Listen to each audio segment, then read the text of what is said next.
Hi guys! It's me! So, ayun na nga, for today's video is kailangan nating magmamadali. Char lang, kakagising ko lang that time.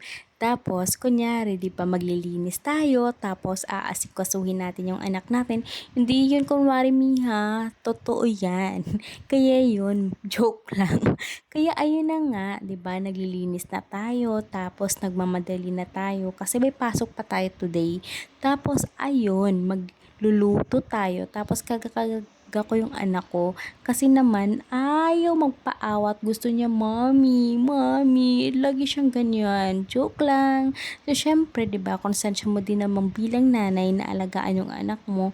Tapos, di ba, as a working mom, kailangan nating alagaan yung anak natin kahit paunti lang kasi di ba papasok ka, parang wala kang time, tapos pagka uwi mo din, tulog na din sila. So, kailangan natin ng konting time sa kanila. Minsan nga sabi ko, parang ayaw ko na mag-work. Pero minsan sinasabi ko, ay gusto ko pala mag-work. Parang ganon.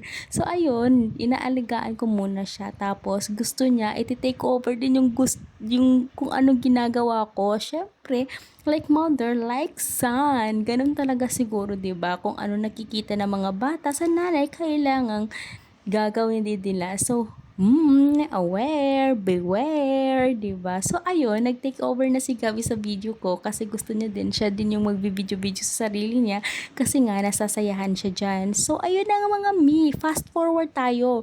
Pupunta na tayo sa sakayan kasi aalis na tayo. Malamang, 'di ba? Syempre mag-work na tayo. Tapos magbabantay na ako ng jeep diyan sa kakamadali ko.